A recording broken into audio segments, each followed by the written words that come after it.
नमस्कार साथियों, स्वागत है आपका ऑनलाइन स्टडी ग्रुप के आपके अपने चैनल में। आज हम लोग जीएस के रिवीजन श्रृंखला का प्रारंभ कर रहे हैं, जिसके अंतर्गत हम लोगों ने आज पॉलिटी विषय से प्रारंभ करने का निर्णय लिया है। ऑनलाइन स्टडी ग्रुप आओ मिलकर पढ़ते हैं कि अपने उद्देश्य से आज पॉलिटी विषय का प्रारंभ कर रहा है। और इस पॉलिटी विषय में ऐसे प्रश्नों का संकलन है जो कि किसी भी परीक्षा में जहां पर जीएस का सेक्शन आता है और पॉलिटी के प्रश्न पूछे जाते हैं, उन सभी जगहों पर इनके प्रश्नों की प्रासंगिकता है।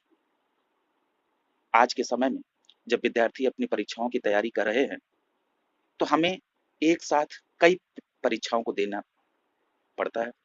इसलिए प्रश्नों का भी संकलन इस प्रकार का होना चाहिए कि वो समान रूप से परीक्षाओं के लिए उपयोगी हों। ऐसे ही प्रश्नों का संकलन लेके हम आज पॉलिटी विषय के अंतर्गत आए हैं। हम एक एक करके सभी विषयों का अध्ययन करते हुए चलेंगे। तो आइए प्रारंभ करते हैं पॉलिटी विषय, जिसका पहला टॉपिक है भारत का संवैधानिक विकास। आंग्ल भारतीय विधि संहिताओं के निर्माण और विकास की नींव कहाँ से प्रारंभ होती है? तो वो 1600 ईस्वी के चार्टर से प्रारंभ होती है। इंग्लैंड स्थित कंपनी के बोर्ड ऑफ डायरेक्टर्स का विधि निर्माण का अधिकार किस राजलेख, राजलेख का अर्थ होता है चार्टर, द्वारा गवर्नर जनरल तथा उसकी परिषद के सदस्यों में विहित किया गया है? तो सन 1726 के चार्टर के द्वारा विहित किया गया है। किस अधिनियम द्वारा कंपनी में गवर्नर जनरल का पद सृजित किया गया? तो 1773 के रेगुलेटिंग एक्ट के तहत कंपनी में गवर्नर जनरल का पद सृजित किया गया। गवर्नर जनरल वॉरेन हेस्टिंग के 4 सदस्यीय परिषद में पार्षद कौन कौन से थे? तो फिलिप फ्रांसिस, क्लेवरिंग, मॉनसन तथा वर्वेल शामिल थे। गवर्नर जनरल तथा उसकी परिषद किसके प्रति उत्तरदायी थी? तो गवर्नर जनरल और उसकी परिषद इंग्लैंड स्थित बोर्ड ऑफ डायरेक्टर के प्रति उत्तरदायी थी। इंग्लैंड ईस्ट इंडिया कंपनी की प्रबंधन शक्ति किसमें निहित थी? तो गवर्नर जनरल और उसकी परिषद में ईस्ट इंडिया कंपनी की प्रबंधन शक्ति निहित थी। कोलकाता में उच्चतम न्यायालय की स्थापना किस अधिनियम द्वारा किया गया था? तो 1773 के रेगुलेटिंग एक्ट के तहत। रेगुलेटिंग एक्ट के तहत गठित उच्चतम न्यायालय में कितने न्यायाधीश थे और मुख्य न्यायाधीश कौन थे? तो रेगुलेटिंग एक्ट के तहत 4 सदस्यों की उच्चतम न्यायाधीशों 4 सदस्य न्यायाधीश थे, जिसमें मुख्य न्यायाधीश एलिजा इम्पे थे। बंगाल का प्रथम गवर्नर जनरल कौन था? बंगाल का प्रथम गवर्नर जनरल वॉरेन हेस्टिंग था। रेगुलेटिंग एक्ट 1773 के तहत कोलकाता में उच्चतम न्यायालय की स्थापना कब की गई थी? तो 1774 में कोलकाता में उच्चतम न्यायालय की स्थापना की गई थी। यदि प्रश्न पूछेगा कि कलकत्ता में उच्चतम न्यायालय की स्थापना किस एक्ट के तहत हुई थी, तो वो 1773 के एक्ट के तहत हुई थी। और कब हुई थी? 1774 में। ईस्ट इंडिया कंपनी पर संसदीय नियंत्रण का प्रथम प्रयास किस अधिनियम द्वारा किया गया था?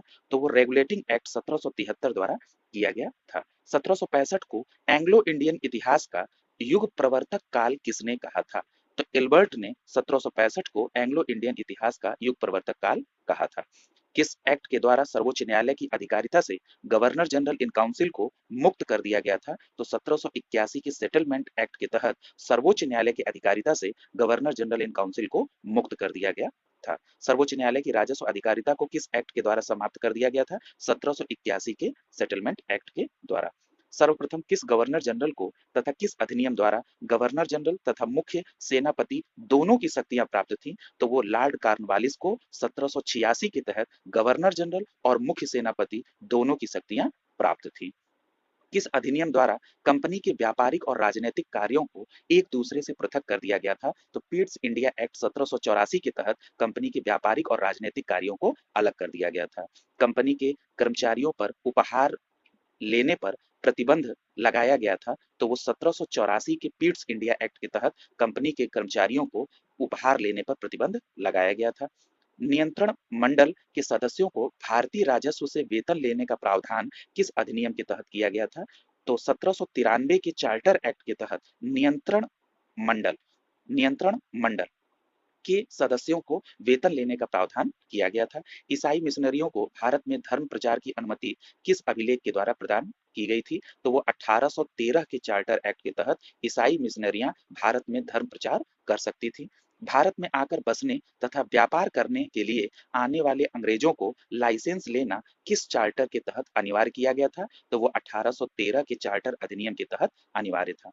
किस अधिनियम द्वारा ब्रिटिश संसद ने चाय तथा चीन के साथ व्यापार को छोड़कर ईस्ट इंडिया कंपनी के साथ भारत के व्यापारिक एकाधिकार को समाप्त कर दिया था, तो वो 1813 के चार्टर अधिनियम के द्वारा। यानी क्या कह रहा है कि ईस्ट इंडिया कंपनी के भारत के साथ व्यापारिक अधिकार को समाप्त कर दिया गया था। किसको छोड़कर? चाय को और चीनी व्यापार को अपवाद स्वरूप छोड़कर बाकी एकाधिकार को 1813 के चार्टर एक्ट द्वारा समाप्त कर दिया गया था। मुख्य सेनापति का गवर्नर जनरल की परिषद का स्वतः ही सदस्य होने का अधिकार कब समाप्त कर दिया गया था? तो 1773 के चार्टर के द्वारा यह समाप्त हो गया था। 1793 के चार्टर के द्वारा यह समाप्त कर दिया गया था। किस राजलेख द्वारा भारतीयों को शिक्षा पर प्रतिवर्ष 1 लाख रुपए का प्रावधान किया गया था? तो यह 1813 के चार्टर के तहत भारतीय शिक्षा पर 1 लाख रुपए तक का खर्च करने का प्रावधान किया गया था। ईस्ट इंडिया कंपनी के व्यापारिक अधिकार को किस अधिनियम द्वारा समाप्त कर दिया गया था? तो वो 1833 के चार्टर के द्वारा। अब एक चीज याद रखिएगा यहाँ पे कि अभी हम लोगों ने 1813 में कुछ अपवाद को छोड़कर एक अधिकार को समाप्त किया था। अब हम लोगों ने यहाँ पर 1813 में 33 में यह पढ़ा है कि ईस्ट इंडिया कंपनी के व्यापारिक अधिकार को पूर्णतः जो है समाप्त कर दिया गया था। भारत का प्रथम गवर्नर जनरल कौन था? Lord William Bentinck. अभी हम लोगों ने पीछे पढ़ा है कि बंगाल का प्रथम गवर्नर जनरल कौन था?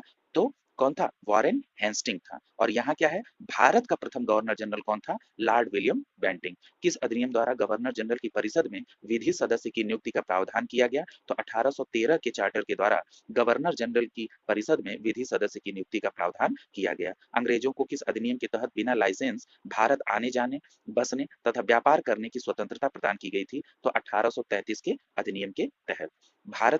सर्वप्रथम भारत में शासन के केंद्रीकरण का प्रयास किस अधिनियम के द्वारा किया गया था? तो वो 1833 के राजलेख द्वारा। केंद्रीकरण का तात्पर्य है सेंट्रलाइजेशन से, तो वो 1833 के चार्टर द्वारा। दास प्रथा को गैर कानूनी किस अधिनियम के द्वारा घोषित किया गया? तो वो 1833 के चार्टर द्वारा गैर कानूनी घोषित किया गया, जिसका 1843 में इम्प्लीमेंटेशन किया गया था। यानी कि उसका प्रावधान तो 1833 के चार्टर में था, लेकिन उसका सही इंप्लीमेंटेशन कब हुआ? 1843 में।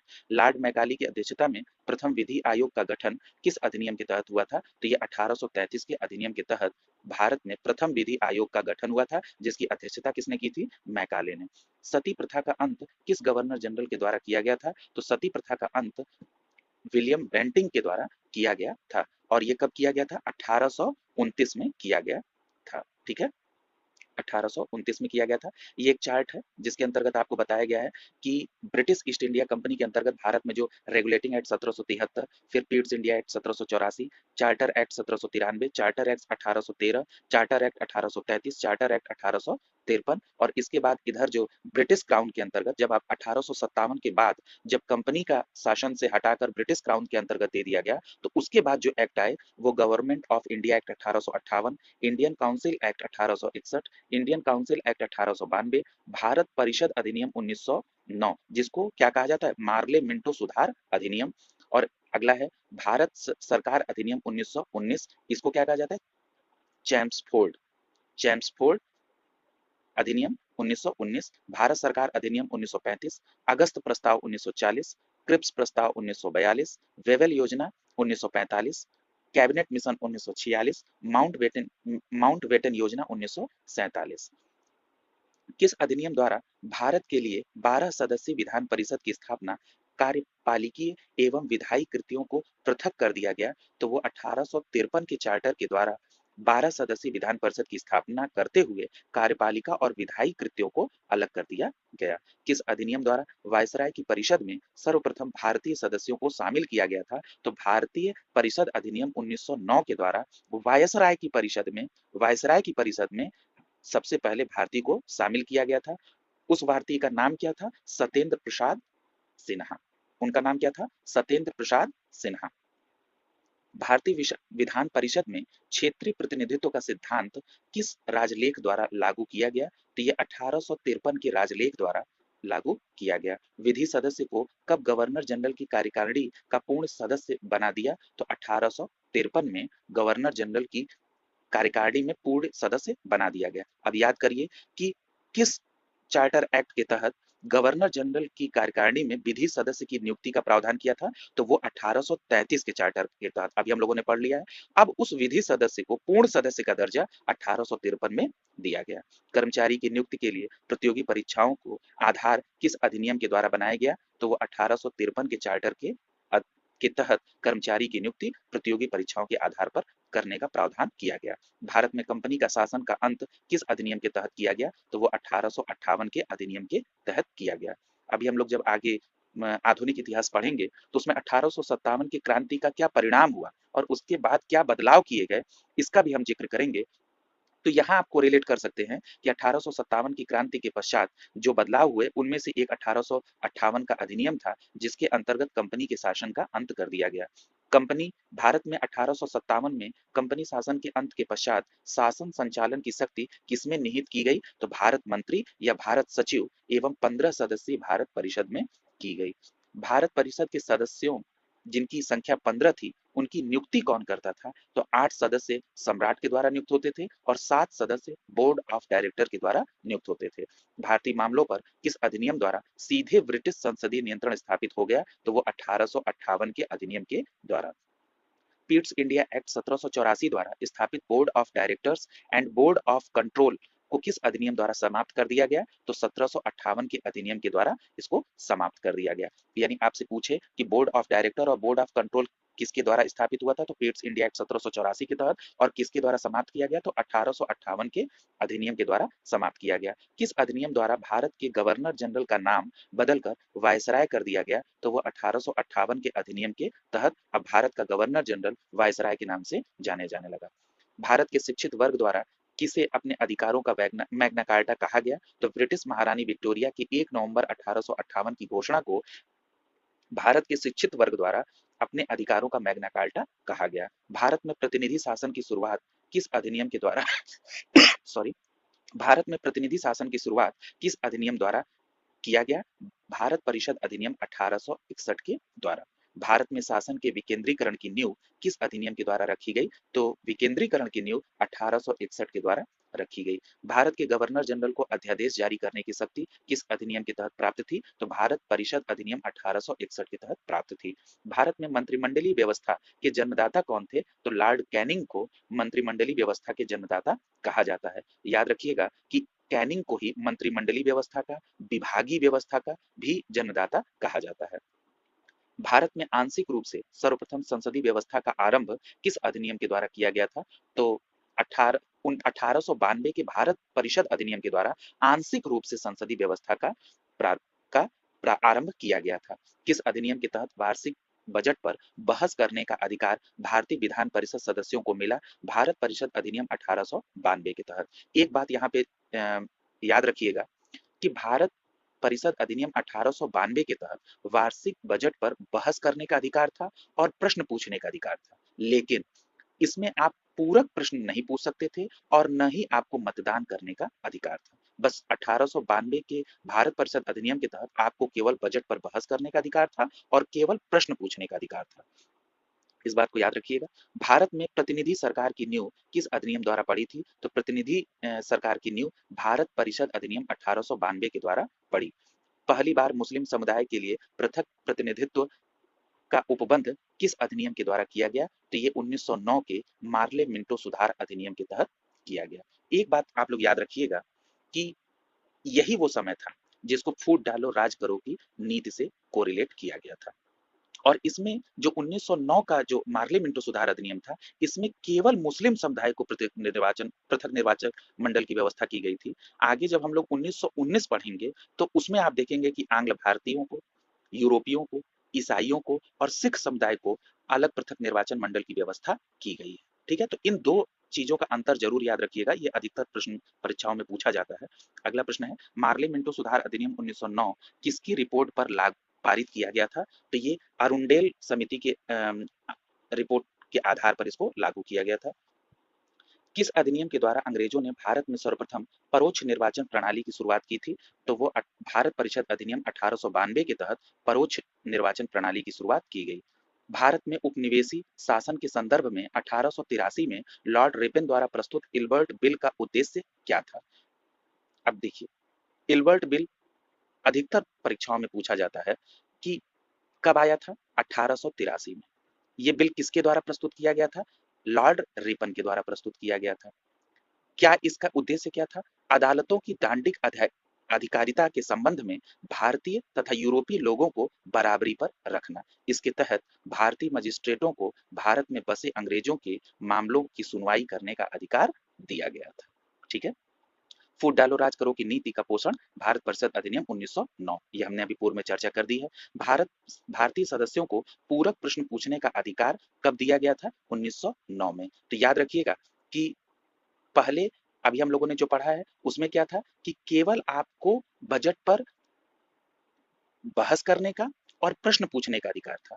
ठीक है, आप उसमें पूरक प्रश्न नहीं पूछ सकते थे, लेकिन 1909 में आपको पूरक प्रश्न पूछने का अधिकार दे दिया गया था।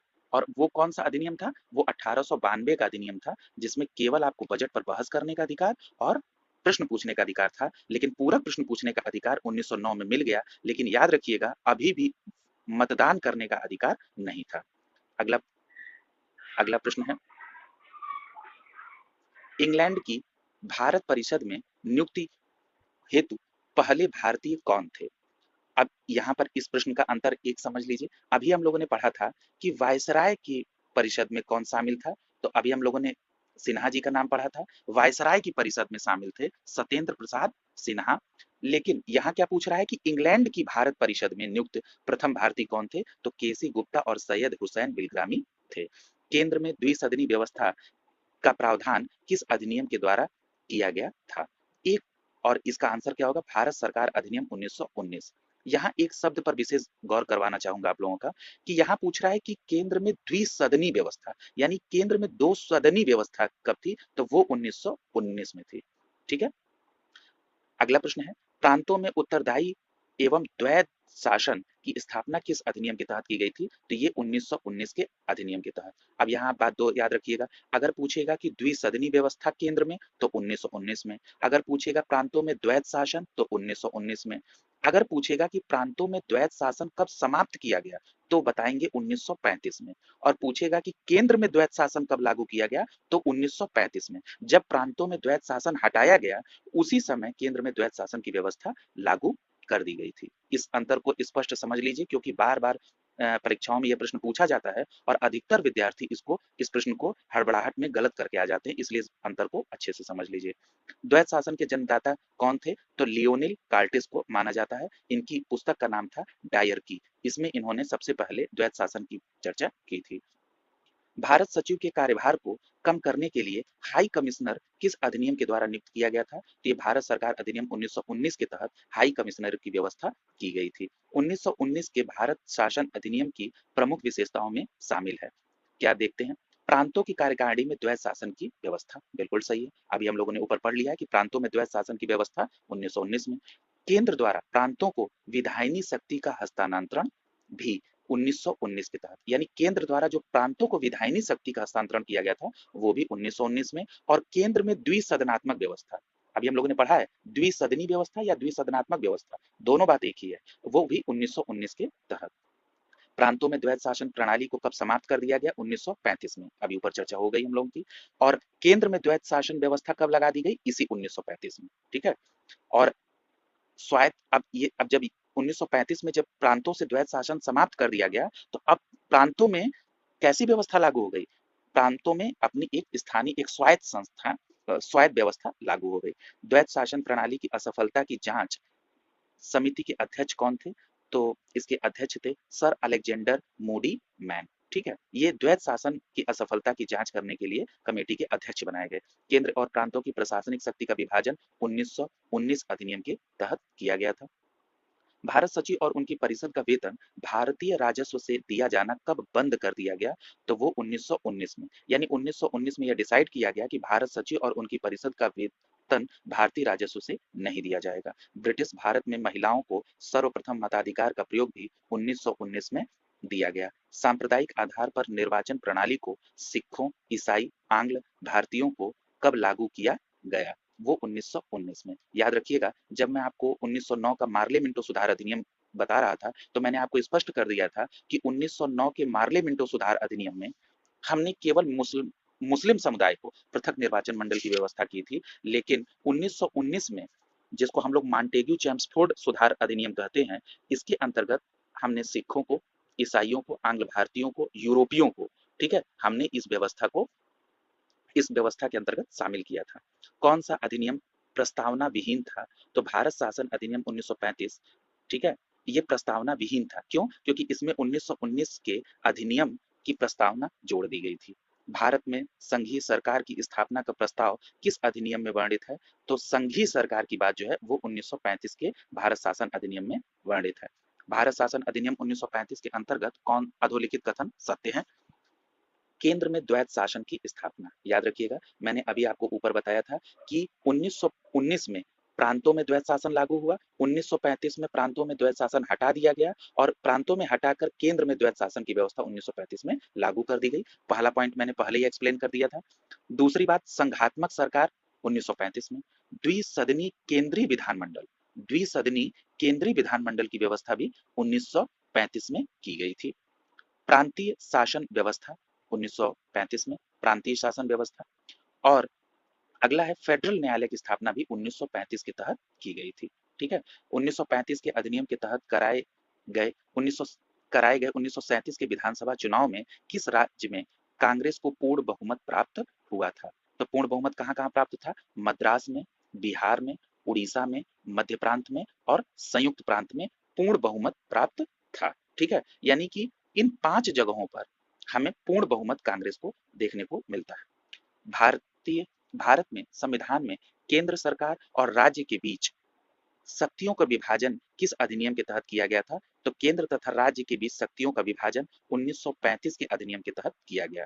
किस अधिनियम के फलस्वरूप बर्मा भारत से अलग हुआ था? तो वो 1935 के अधिनियम के तहत बर्मा भारत से अलग हुआ। भारत शासन अधिनियम 1935 द्वारा प्रांतों में किस प्रकार की शासन व्यवस्था स्थापित थी?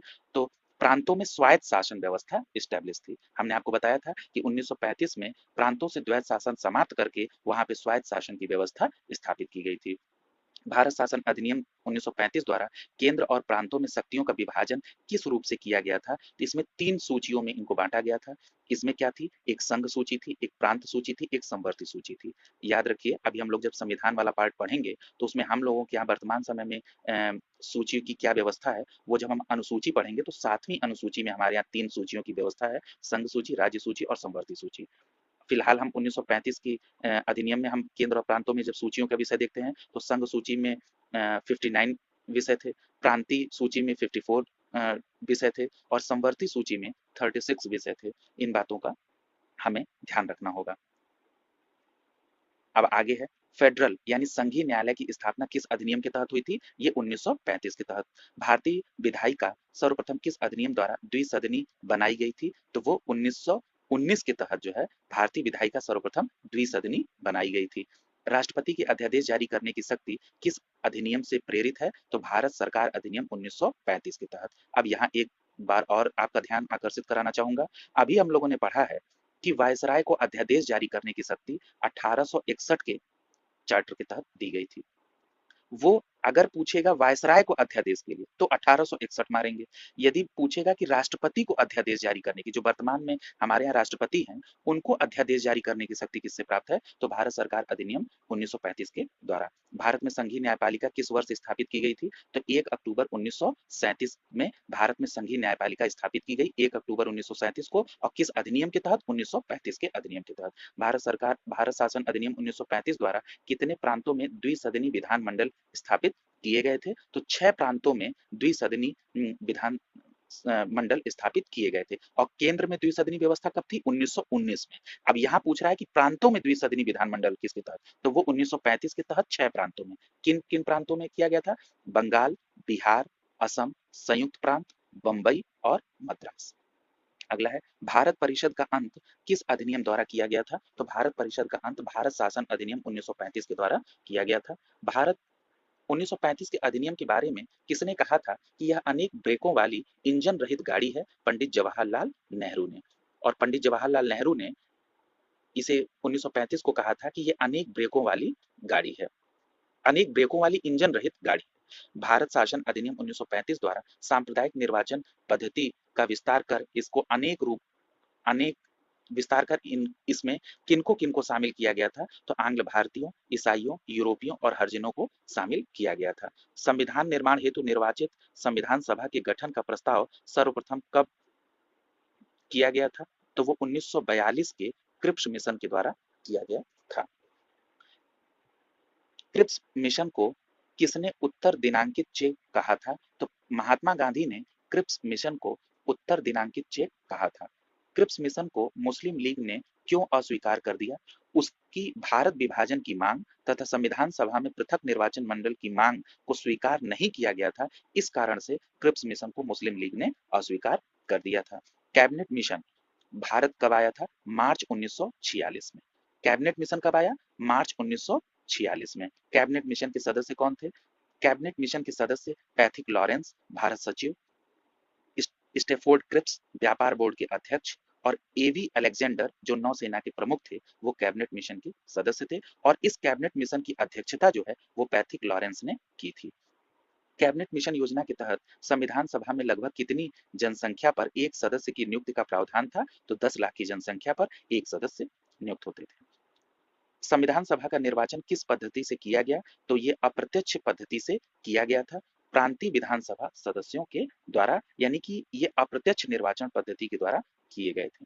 संविधान सभा में सदस्यों के निर्वाचन हेतु मान्यता प्राप्त समुदाय कौन कौन थे? तो इसमें सामान्य वर्ग था, एक मुस्लिम और सिख। सामान्य, मुस्लिम और सिख संविधान सभा में सदस्यों के निर्वाचन के लिए ये 3 प्रकार के समुदाय थे। संविधान सभा की कुल सदस्यों की संख्या कितनी निश्चित की गई थी? 389। संविधान सभा में कुल सदस्यों की संख्या कितनी निश्चित की गई थी? 389। ऐसी कौन सी रियासत थी जिसके प्रतिनिधि संविधान सभा में सम्मिलित नहीं थे? तो वो हैदराबाद थी, जिसके जिसके प्रतिनिधि संविधान सभा में सम्मिलित नहीं थे। अंतरिम सरकार का गठन किस योजना के तहत किया गया था? जो अंतरिम सरकार बनी थी वो कैबिनेट मिशन योजना के तहत बनी थी। अंतरिम सरकार का गठन कब किया गया था?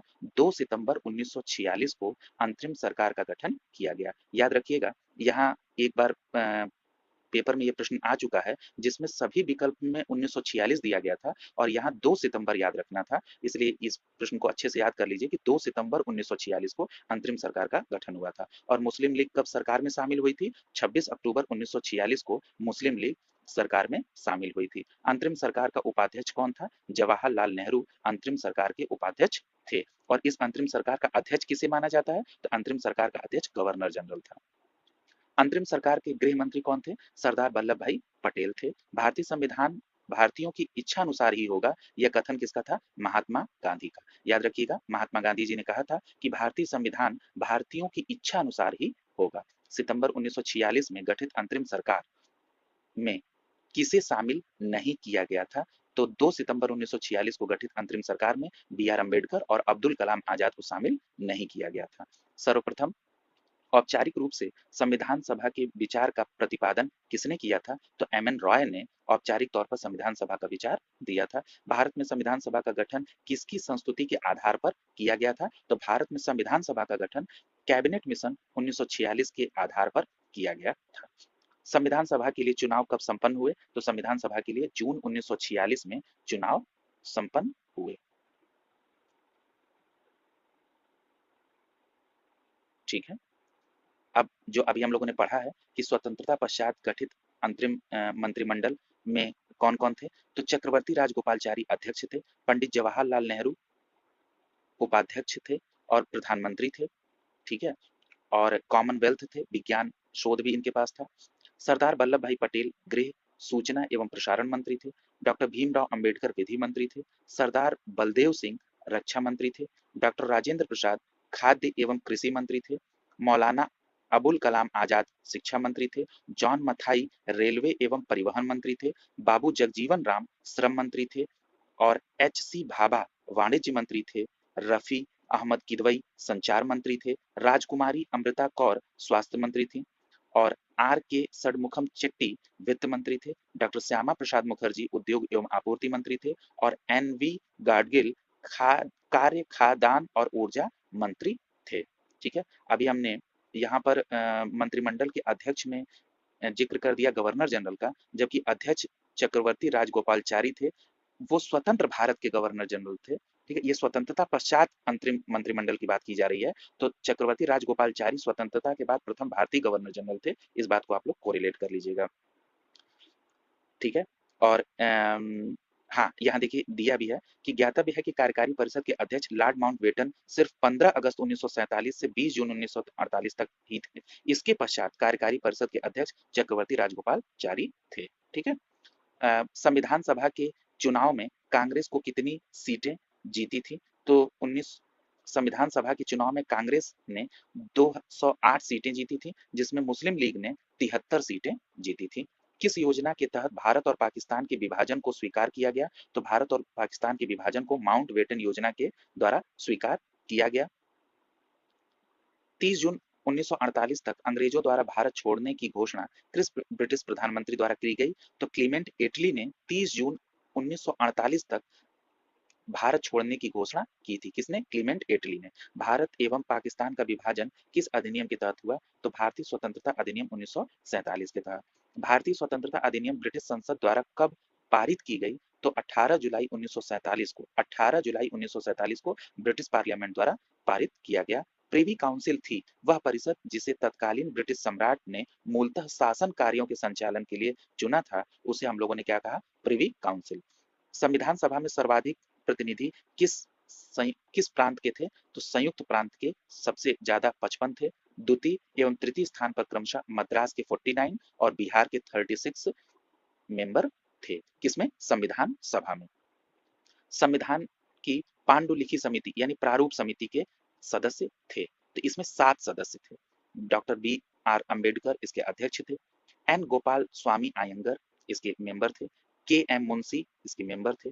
अल्लादी कृष्णा स्वामी अय्यर, सैयद मोहम्मद सादुल्ला, बी एल मित्र, और थोड़े दिन बाद इनको हटा दिया गया। इनके स्थान पर एन माधव राव सदस्य बने थे। यानी जो बी एल मित्र थे, इनके स्थान पर कौन बने थे? एन माधव राव। ये प्रश्न पूछा जाता है कि माधव एन माधव राव किसके स्थान पर बने थे? तो बी एल मित्र के स्थान पर बने थे।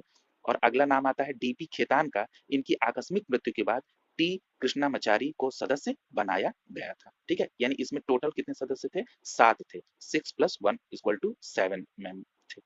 ठीक है।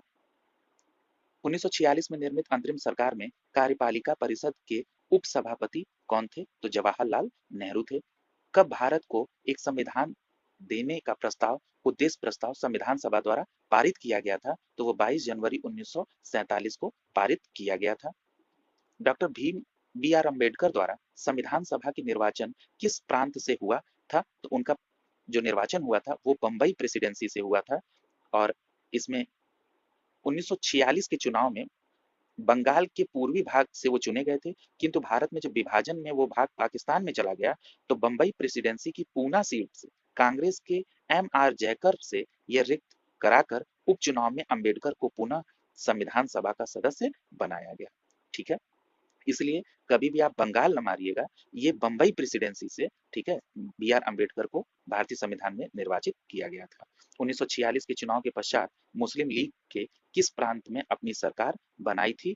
तो 1946 के चुनाव के पश्चात मुस्लिम लीग ने बंगाल में अपनी सरकार बनाई थी। और इनके प्रधानमंत्री कौन थे?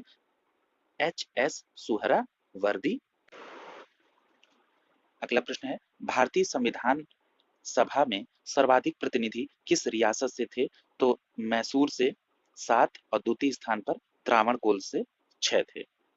कर भारतीय स्वतंत्रता के समय ब्रिटेन में किस पार्टी की सरकार थी? तो भारतीय स्वतंत्रता के समय ब्रिटेन में लेबर पार्टी की सरकार थी। स्वतंत्र भारत के प्रथम गवर्नर जनरल कौन थे? लॉर्ड माउंटबेटन थे। भारतीय संविधान सभा में वयस्क मताधिकार को 15 वर्षों के लिए स्थगित करने की बात किसने की थी? तो मौलाना आजाद ने की थी।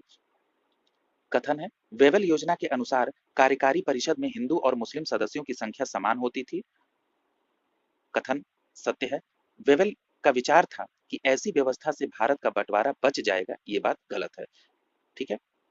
अगला प्रश्न है, 1935 में भारत सरकार अधिनियम द्वारा स्थापित संघ में अवशेष शक्तियां किसके पास थी? तो गवर्नर जनरल के पास थी। सी राजगोपालचारी, डॉक्टर राजेंद्र प्रसाद, एस राधाकृष्णन व जगजीवन राम में से कौन अगस्त 1946 में गठित प्रथम अंतरिम राष्ट्रीय सरकार का सदस्य नहीं था? तो राधा कृष्णन इसके सदस्य नहीं थे।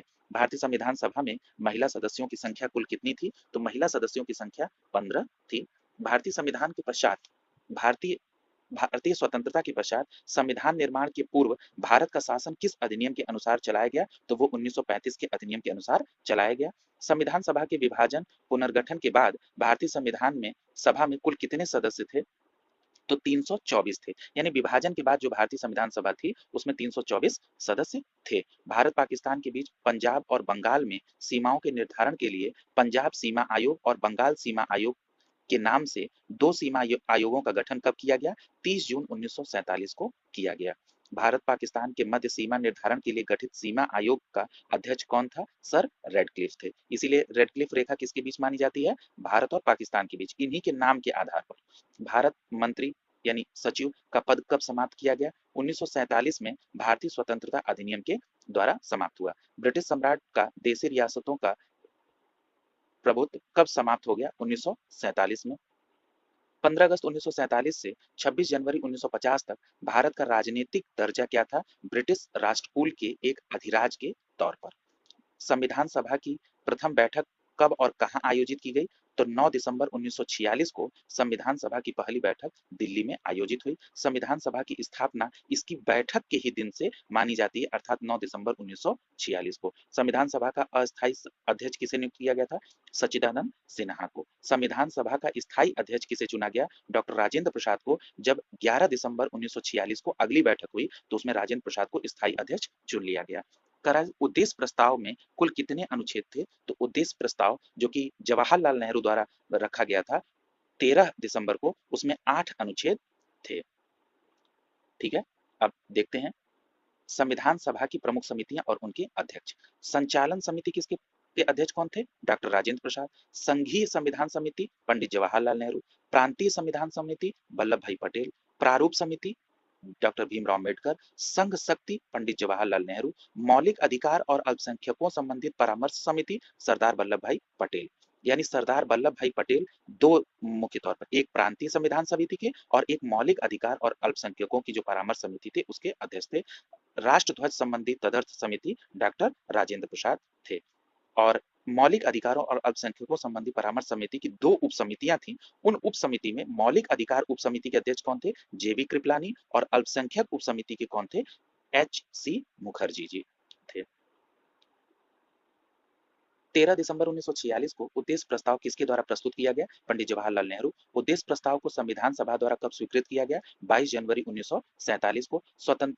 स्वतंत्र भारत की संविधान सभा के अध्यक्ष कौन थे? डॉक्टर राजेंद्र प्रसाद। डॉक्टर अंबेडकर की अध्यक्षता में 7 सदस्यीय प्रारूप समिति का गठन कब किया गया था? 29 अगस्त 1947 को किया गया था। अभी हम लोगों ने नाम भी देखे थे और किसके मृत्यु के बाद कौन और किसको हटाने के बाद किसको रखा गया था, इस पे भी हम लोगों ने गौर किया था। और उस समिति का गठन कब हुआ था? 29 अगस्त 1947 को। संविधान के प्रारूप समिति के सदस्य डीपी खेतान की मृत्यु के बाद टी कृष्णामाचारी को सदस्य बनाया गया। संघ संविधान समिति का अध्यक्ष कौन था? पंडित जवाहरलाल नेहरू। प्रांतीय संविधान समिति के अध्यक्ष कौन थे? सरदार वल्लभ भाई पटेल। और सरदार वल्लभ भाई पटेल जो थे वो अल्पसंख्यक और मूल अधिकार समिति के अध्यक्ष भी थे।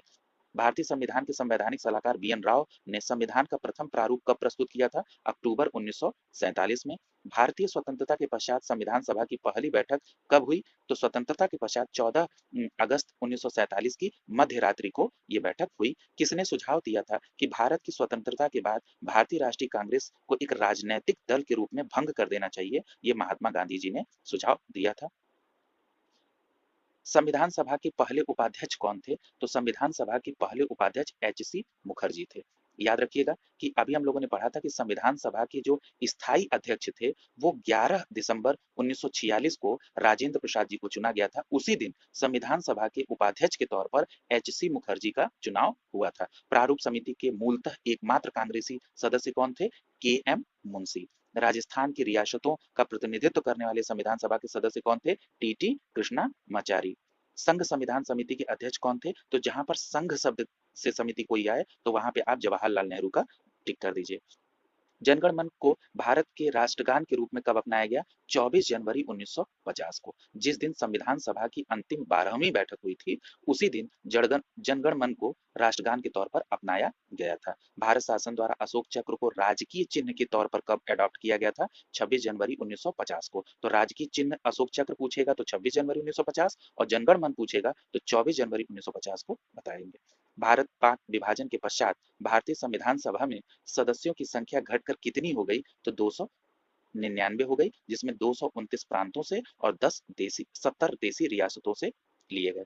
संविधान सभा द्वारा प्रारूप संविधान पर कुल कितने वाचन के पश्चात अंतिम रूप दिया गया? तो संविधान सभा में कुल 3 वाचन हुए थे। प्रथम वाचन 4 नवंबर से 9 नवंबर 1948 के बीच, दूसरा वाचन 15 नवंबर 1948 से 17 अक्टूबर 1949 तक और तीसरा वाचन 14 नवंबर 1949 से 26 नवंबर 1949 तक हुआ था। याद रखिएगा, इसमें तृतीय वाचन के बारे में आरओ 2014 के पेपर में यह प्रश्न पूछा गया है, इसलिए संविधान सभा के तीनों वाचन का डेट याद होना चाहिए। पहला वाचन 4 से 9 नवंबर 1948, दूसरा वाचन 15 नवंबर 1948 से 17 अक्टूबर 1949 और तीसरा वाचन 14 नवंबर 1949 से 26 नवंबर 1949 के बीच में हुआ।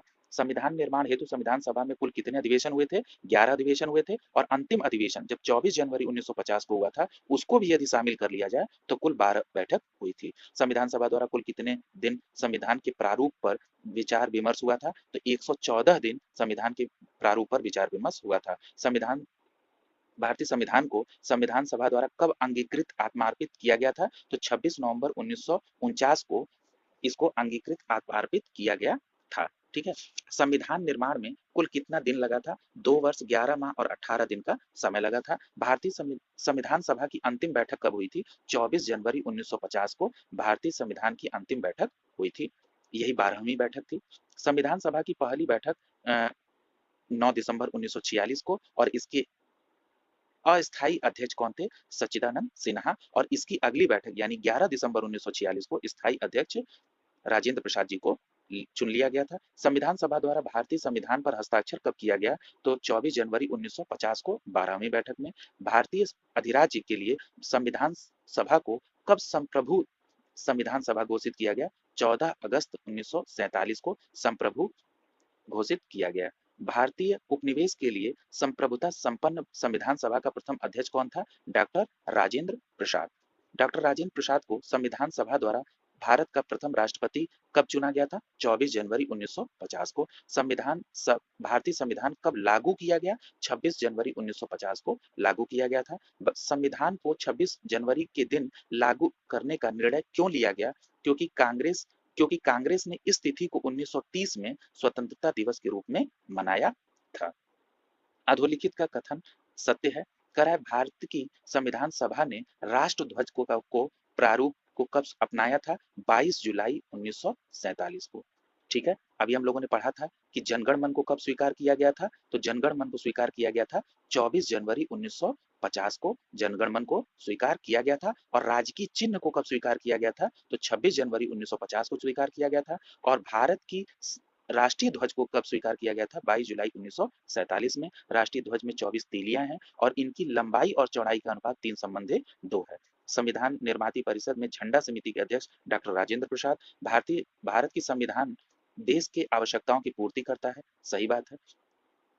इसको एक गृहीत संविधान कहा जाता है। गृहीत शब्द का मतलब है कि ये उधार लिया गया है कई जगहों से। इसको जहां जहां की अच्छी अच्छी हमको बातें लगी वहां से हम लोगों ने इसको ग्रहण कर लिया, तो ये गृहीत संविधान है। ठीक है। तो ये दोनों तो सही है, लेकिन ये उसके व्याख्या नहीं कर रहा है। ठीक है। मूल संविधान में कुल कितने अनुच्छेद, कितने अनुसूचियां और कितने भाग थे? तो मूल संविधान में 395 अनुच्छेद, 8 अनुसूचियां और 22 भाग थे। वर्तमान में 8 अनुसूचियों की जगह पे 12 अनुसूचियां हैं, यानी 4 अनुसूचियों को बाद में जोड़ा गया है। जब हम लोग इसके अनुच्छेद और अनुसूचियों वाले सेक्शन में चलेंगे तब हम उस पर विशेष चर्चा करेंगे। भारतीय संविधान में उनके लागू किए जाने के संबंध में प्रावधान किया गया है, तो 394 अनुच्छेद के तहत उसको लागू करने का प्रावधान किया गया है। भारत में किस तिथि को विधि दिवस के रूप में मनाया जाता है? तो 26 नवंबर को विधि दिवस के तौर पर मनाया जाता है। ठीक है। किसका कथन है कि भारतीय की संविधान सभा कांग्रेस थी और कांग्रेस भारत थी? जी ऑस्टिन ने कहा कि संविधान सभा कांग्रेस थी और कांग्रेस भारत थी। संविधान सभा के संवैधानिक सलाहकार कौन थे? बी.एन. राय थे। कराए कि अपनी राष्ट्रवादी प्रतिक्रिया में भारतीय संविधान के निर्माताओं ने अल्पसंख्यकों के हितों और भावनाओं के महत्व को कम करके आंका है। ये बात किसने कहा था? आइवर जेनिंग्स ने कहा था। ये चैप्टर थोड़ा लंबा था, ठीक है, लेकिन बहुत इंपॉर्टेंट था, इसलिए इसको हम लोगों ने अच्छे से समय देकर क्लियर किया। कल की क्लास में हम लोग उद्देशिका और उनकी विशेषता पर चर्चा करेंगे। आज के लिए इतना ही। आप लोग इसको 2 बार कम से कम दोहरा लें ताकि आपका पॉलिटी पे धीरे-धीरे कॉन्फिडेंस आ जाए और जितना इस पॉलिटी के सेक्शन में हम पूरा कंप्लीट कराया जाएगा, वही पॉलिटी में आपकी किसी भी पेपर में वही आएगा, ठीक है? ज़्यादा इधर-उधर भटकने की आवश्यकता नहीं है। जो आपने पढ़ा है अभी इसमें, उसको बार-बार रिवाइज़ करते हुए कंठस्थ कर लें ताकि इसमें दिए हुए एक भी साथियों चैनल को सब्सक्राइब करना ना भूलें। साथ ही बेल आइकन भी प्रेस कर लें ताकि जो भी नई वीडियो की अपडेट हो वो आपको समय से मिल सके और आप अपने सारी वीडियो का लाभ ले सकें। साथ ही अगर वीडियो आपको अच्छा लगा हो तो आप लाइक कर दें और अपने दोस्तों में इस वीडियो को शेयर कर दें